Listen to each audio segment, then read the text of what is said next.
Paulo Roberto de Almeida. Muito boa tarde, meus amigos. E a gente está trazendo para vocês, porque até agora eu não vi televisão mostrando, e a gente tentou trazer alguns depoimentos importantes para a sociedade ficar atenta ao que está acontecendo. O Alexandre de Moraes, o Fux, o Ramage, o advogado do Bolsonaro e o Cid, o ajudante de ordem do Bolsonaro. Nós temos esses depoimentos, essas falas. Eu peço, por favor, Luciano Lima Tavares, que abra aqui meu zap, para a gente já começar a colocar para a sociedade, porque está rolando na TV, no Tribunal Superior Eleitoral. Mas a sociedade não tem tempo de acompanhar, né? A maioria absoluta trabalha, e a gente está com essa preocupação, para você também tirar as suas dúvidas do que está acontecendo. Eu peço, por favor, Luciano, que você coloque essa primeira aí. Essa daí, por favor. Isso aconteceu ontem. Roda, vê se roda, está rodando. São os depoimentos que estão acontecendo no Superior Tribunal. Essas falas, esses depoimentos são de ontem. Por favor, esse é um dos advogados de um dos presos. E agora, de forma extemporânea, vem um relatório da Polícia Federal dizendo que a trama golpista e o atentado seria 22. Mas espera lá, a PGR vai aditar a denúncia? Vamos converter esse julgamento em diligência e reabrir novo prazo para as defesas apresentarem resposta à acusação, que deveria ser o correto. Porque o meu cliente está preso porque a acusação diz que no dia 15 ele estava nas redondezas da casa do ministro Alexandre de Moraes. Dia 22 é a nova data da tentativa do golpe? Pois que o Procurador-Geral da República tem a hombridade de pedir a liberdade desse inocente, que até então, há 6 meses, está preso com outra data. Excelências, não para por aí, o absurdo segue. Todo o período que o relatório da Polícia Federal diz que houve um monitoramento das autoridades, todo o período, Rodrigo Bezerra de Azevedo estava na Espanha. A Polícia Federal pôs isso no relatório? Não pôs. A PGR teve a hombridade de colocar isso na denúncia? Não teve. Que processo é esse? Por que a acusação falseia os fatos? O que fazer agora com as provas que nós trouxemos? Que o Azevedo, no dia 15, no horário que a Polícia Federal fala, ele estava em casa e está aprovado. E agora, de forma extemporânea, vem um relatório... Aí foi uma fala. Vamos colocar mais um aí. Por gentileza.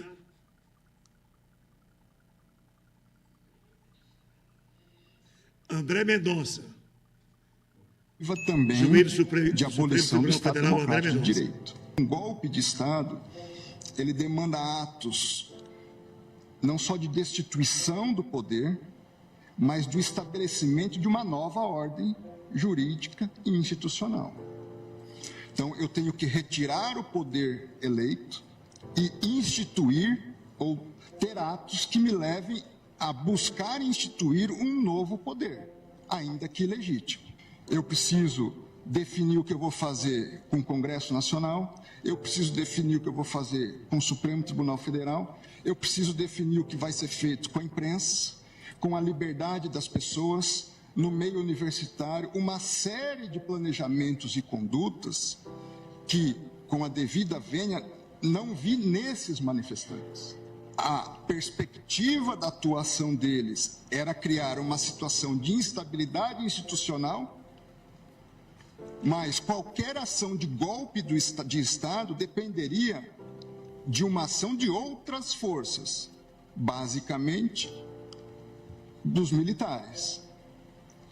Então, mesmo aqueles que atuaram para inviabilizar o funcionamento das instituições democráticas, à luz dos elementos disponíveis nos autos, não se tem característica a ponto de levar uma destituição de um poder e instituição de uma nova ordem. O golpe de 64, vamos dizer que não tivesse dado certo, mas qual foi o golpe militar de 64? Trocar o presidente da República, João Goulart.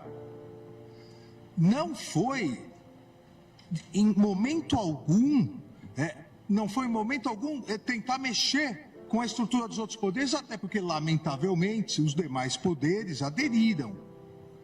Então, você consegue vislumbrar uma tentativa de golpe na troca do poder, na troca daquele que foi legitimamente e democraticamente eleito como uma conduta autônoma. O que, na minha opinião, ao pedir a intervenção federal, se pretendia trocar o presidente eleito pelo candidato que perdeu. Esse é um crime. A outra coisa é atacar o funcionamento do Supremo Tribunal Federal ou do Congresso Nacional com a invasão, impedindo a atuação. Volto alguns meses. Vamos dizer que essa conduta do dia 8 de janeiro fosse antes do final do mandato do anterior presidente. A conduta idêntica. As pessoas virem, atacarem violentamente, invadirem. Nós não teríamos acusação de golpe de Estado, porque elas não estavam pretendendo trocar o presidente, mas elas estavam pretendendo obstaculizar o andamento do Supremo Tribunal Federal e do Congresso. Foi a primeira vez que nós tivemos manifestações violentas em Brasília? Não. Nós já tivemos invasão do Congresso Nacional violenta. Nós já tivemos ministérios aqui postos com incêndio, fogo. É verdade que penso que foi a primeira vez no Supremo Tribunal Federal. Foi. Mas em outros contextos, não. Eu fui ministro da Justiça. Em todos esses movimentos de 7 de setembro, como ministro da Justiça, eu estava de plantão com uma equipe à disposição, seja no Ministério da Justiça, seja com policiais da Força Nacional que chegariam aqui em alguns minutos para impedir o que aconteceu. Eu não consigo entender, e também carece de resposta, como que o Palácio do Planalto foi invadido da forma como foi invadido. Vossa Excelência sabe o rigor de vigilância e cuidado que deve haver lá. Nesse caso, as investigações demonstram claramente o porquê houve essa facilidade.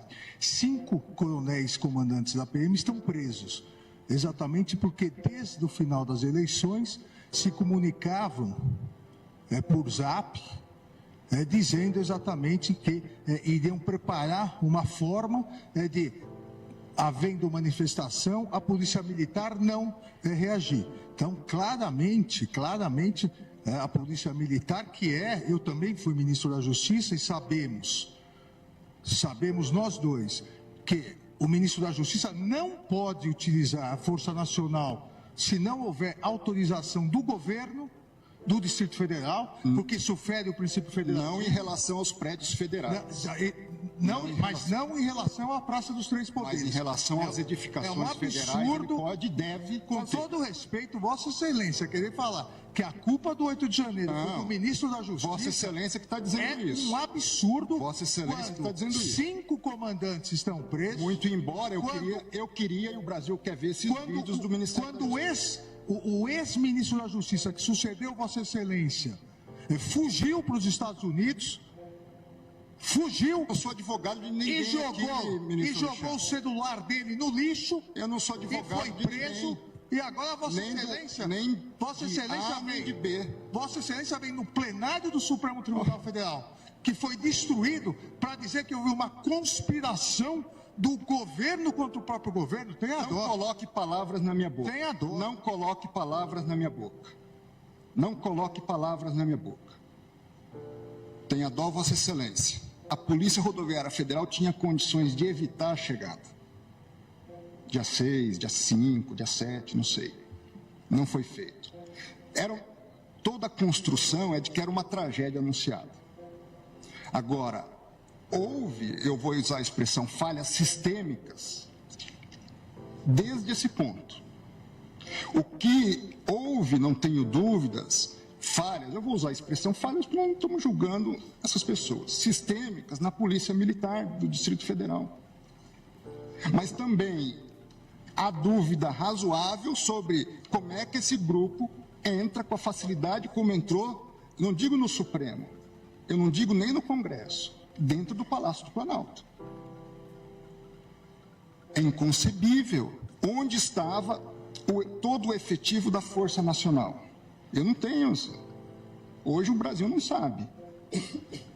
Eu me lembro naquele contexto em que havia o inquérito, ainda há o inquérito, em relação à reunião que o ex-presidente Bolsonaro teve com os ministros, e essa reunião foi gravada, e havia toda uma discussão sobre, a partir de uma determinação do ministro Celso de Mello, para se entregar aquele vídeo, aquela fita, e toda a atuação, tanto minha como do ministro Levi, à época advogado-geral, nós temos que entregar independente do que contenha.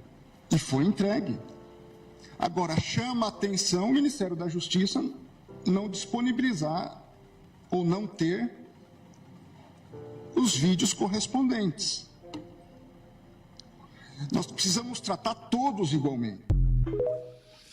Aí, o Alexandre Moraes, ministro, segura aí, falando nessa discussão com o nome do ministro que eu esqueci. Bote lá, Luciano. A gente vê esse ministro aí, por favor. Abre aí a matéria.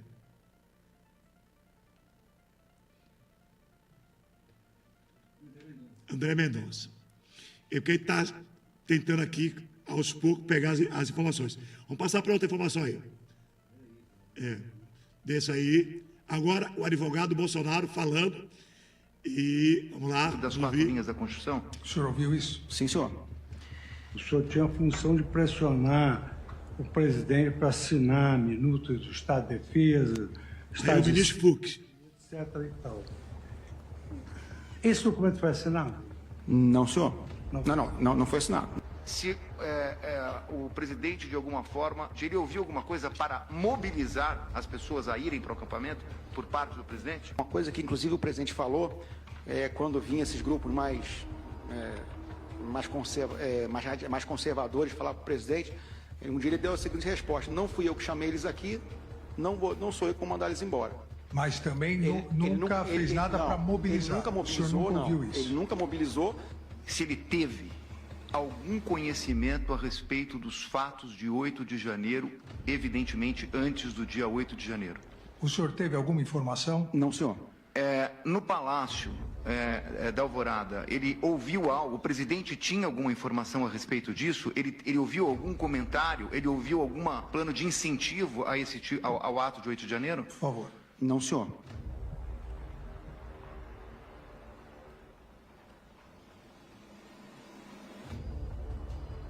Ouviu o presidente dizer? Bom, vamos para mais um depoimento aí. São 13 horas e 24 minutos. Nós estamos colocando algumas partes do que foi discutido ontem. Esse aí, por favor, Luciano. Da 1h24. Os fatos de 8 de janeiro, evidente. Senhor ministro relator, se ele teve algum conhecimento a respeito dos fatos de 8 de janeiro, evidentemente antes do dia 8 de janeiro. O senhor teve? Não, senhor. Em relação a organização atos de violência de 8 de janeiro, aqui no Supremo, se ele soube alguma coisa do movimento de 8 de janeiro. O movimento que resultou no 8 de janeiro. Que resultou no 8 de janeiro e do próprio fato que iria acontecer no 8. Ele teve informação antecipada? O senhor teve alguma informação? Não, senhor. No Palácio da Alvorada, ele ouviu algo? O presidente tinha alguma informação a respeito disso? Ele ouviu algum comentário? Ele ouviu algum plano de incentivo ao ato de 8 de janeiro? Por favor. Não, senhor. Senhor ministro relator, se ele tem... Pode botar aí, mais um aí. São 13 horas e 25 minutos. Mais um depoimento. Nossa sequência. O senhor enviou esse arquivo, esse trecho que eu li, o senhor enviou ao ex-presidente Jair Messias Bolsonaro?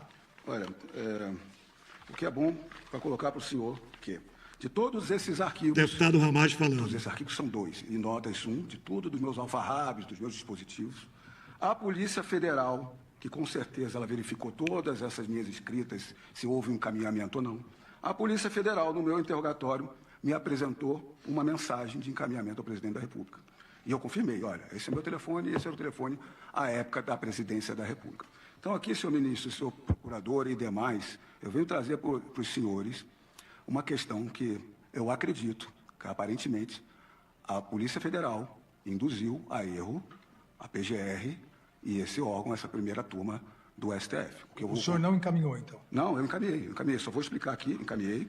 O que eu vou explicar o que é isso aqui. E o que eu vou contar e declarar aqui para os senhores, eu declarei no interrogatório na Polícia Federal e eles não colocaram no relatório da Polícia Federal. Essa mensagem que está aqui, ela está no relatório, ela foi produzida em 16 de julho, ou seja, antes da live, não devia nem ter programação de live, porque a live era programada semana a semana, no contexto do voto da votação na Câmara dos Deputados, 16 de julho. O que diz a mensagem aqui? A mensagem, inclusive, é cortada, não entendo por que é cortada, porque eu acredito que o início deve explicar o que eles não querem que se explicou, que em processo antecipado de fiscalização, essas palavras minhas escritas, de auditoria dos softwares de urna, as maiores autoridades em computação já conseguiram verificar diversas falhas e vulnerabilidades. E aí eu elenco. Sistema de inicialização de urna, boletim de urna falso, chave criptográfica da urna, ordem do registro digital do voto, quebrando o sigilo do voto, código-fonte. Senhor ministro, eu expliquei na Polícia Federal, os senhores sabem o que é isso? Isso aqui é ipsis literis, literal, por isso que é fácil identificar, de um vídeo de uma audiência aqui no Pleno do Supremo Tribunal Federal, perante os ministros. Eu avisei na hora a delegada que estava me inquirindo. Isso é um vídeo que eu encaminhei ao presidente da República. É um vídeo de mais de 10 minutos que o advogado, os peritos criminais, que fazem o teste público de segurança da urna, que se tem desde 2009, sempre antes da urna, ele apresenta essas questões saneando as questões. Ou seja, não é um vídeo que mostra que quer derrubar a urna, mas mostrando que a urna tem constante evolução nesses testes de segurança. Inclusive, a manifestação é um vídeo que não é cortado para se tirar de contexto, vamos dizer assim. Nesses 10 minutos, não é apenas o advogado que está se manifestando no Pleno, há a manifestação do então ministro Lewandowski, colocando a questão das urnas. O próprio ministro Luiz Fux se manifesta, porque os testes ali estavam sob sua gestão. A ministra Carmen Lúcia estava presidindo e coloca a questão que os testes são rotineiros pela segurança. E o ministro Gilmar Mendes ainda espanca a questão, informando que são rotineiros, são segurança, que atende o que os técnicos colocam e saneiam a questão. Então, essa é a única mensagem, senhor ministro. Que o resto é um doc-x de coisas particulares minhas. Eles vasculharam tudo, com certeza, meu. Essa é a única mensagem que eles dizem que eu enviei para alguém contra as urnas.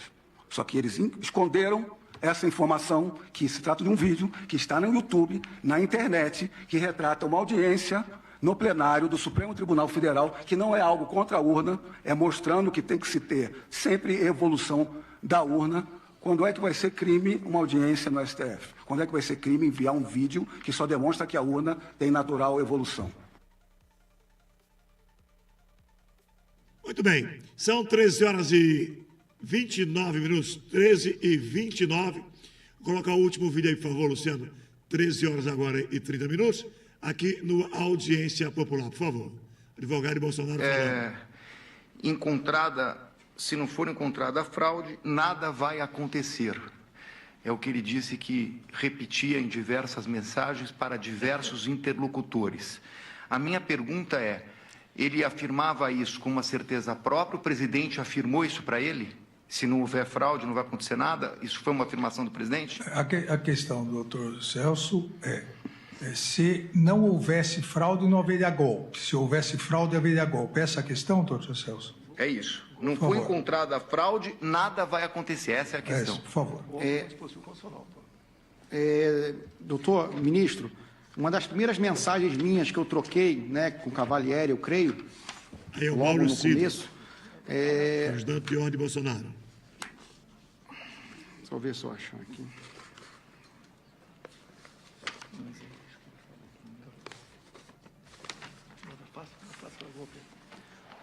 Logo depois, para todos que me consultavam de maneira geral, eu sabia que nada ia acontecer, por mais que houvesse pressões em cima do presidente, porque as Forças Armadas, já de cara, eu conheci o general Frei Gomes, eu sabia que nada ia acontecer. Inclusive, foi essa a minha resposta, até naquela época, né, quando saíram as mensagens com o coronel Lawande, com o Cavalieri, porque eu sabia a posição das Forças Armadas. Independente do que acontecesse com as eleições, né, dificilmente alguma coisa ia acontecer, porque sem apoio das Forças Armadas não teria nada que fazer. Né? E era um momento que o presidente estava muito fragilizado na parte de saúde, inclusive era uma preocupação muito grande do próprio general Heleno, a parte de saúde dele. Mas ele nunca expressou, o presidente nunca expressou a ideia de temos que achar uma fraude para assinar algum decreto. Isso... Ele nunca expressou... esse tipo de não conversa... havia esse condicionante. Não, nunca havia esse condicionante.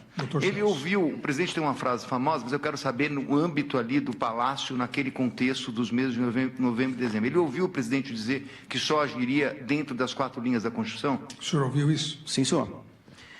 Uma frase... Bom, 13 horas e 32 minutos. Está no ar o Audiência Popular. Jornal FM, Audiência Popular. O povo em primeiro lugar. A rádio no meio do povo é Audiência Popular. Paulo Roberto de Almeida. Olha, a gente pede muita calma aos ouvintes, cuidado com as opiniões, né? Muito cuidado com as opiniões. Nós estamos fazendo aqui um trabalho jornalístico, né? Fazendo um trabalho jornalístico. Não estamos aqui torcendo para quem vai ficar preso, quem não vai, quem vai ser punido, não. Isso é um trabalho de jornalismo. Então, muito cuidado com as opiniões, hein? Cuidado com as opiniões, para não agredir ninguém. São 13h33. Boa tarde, Luciano Lima Tavares. Boa tarde, meu amigo Paulo Roberto, e boa tarde aos ouvintes do programa Audiência Popular. Evangelho segundo João, capítulo 4, versículo 10. Jesus respondeu: se ao menos você soubesse que presente Deus tem para você e com quem está falando, você me pediria e eu lhe daria água viva. Neste diálogo entre Jesus e a mulher samaritana, somos convidados a contemplar a generosidade de Deus e a nossa própria ignorância sobre os seus dons. Jesus revela que há um presente divino disponível, uma água viva que pode saciar a nossa sede mais profunda, mas muitas vezes não estamos conscientes da sua existência ou da sua fonte. Se ao menos você soubesse que presente tem Deus para você, diz Jesus. Estas palavras revelam a nossa tendência humana de procurar satisfações em lugares errados, de nos contentarmos com substitutos inferiores, quando a verdadeira abundância está ao nosso alcance. Jesus continua: e com quem está falando, você me pediria e eu lhe daria água viva. Aqui ele revela a sua identidade como doador desta água viva. Ele é o Messias, o Filho de Deus que veio ao mundo para nos oferecer a vida eterna. Este versículo nos convida a uma mudança de perspectiva. Em vez de nos concentrarmos nas nossas carências e nas nossas limitações, somos chamados a reconhecer a generosidade de Deus e nos aproximarmos de Jesus com fé e confiança. Que possamos reconhecer hoje a nossa necessidade da água viva que só Jesus pode dar, que possamos nos aproximar dele com humildade e fé, pedindo-lhe que nos revele o seu presente e que nos encha com a sua graça e o seu amor. Meditem nisso com carinho. Sei com você, Paulo Roberto. Estou vendo aqui nas mensagens, que legal. São 13 horas e 35 minutos, 13h35. Antes de liberar aqui o... Sim, verdade. Algumas denúncias chegando aqui, mas eu tenho uma informação aqui que é muito importante. Deixa eu mandar logo um abraço para a galera que já está aqui na relação. Aqui o Felipe de Pado, um abraço. O Osvaldo, o Sargento Osvaldo, um abraço. Um abraço para o professor Lula, que fala daqui a pouco. Um abraço para o Reginaldo Gouveia, meu amigo Ivanei Alves Lima, né? Olha, tem o Marcelo Ouvinte. O Marcelo Ouvinte mandou um áudio, por favor. Coloca aí, ô Luciano. Cadê? Está onde? Está no meu. Aqui no Audiência Popular. Boa tarde, é Márcio do Santo Dumont. Márcio, que Marcelo? Eu acho que em 2026 nós vamos ser enganados novamente. Muita gente vai ficar chateada com o que eu vou falar, mas nós fomos enganados em 2022 e vamos ser enganados em 2026.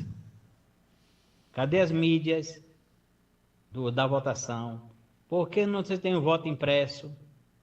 Mas também não vai adiantar nada, Paulo Roberto. Olha a Venezuela aí. Foi constatado que o rapaz lá perdeu, o ditador perdeu. Mesmo assim ele está no poder. Quem é que garante nesse Brasil que em 2026 vai ser uma eleição lícita, sem fraude? Quem garante?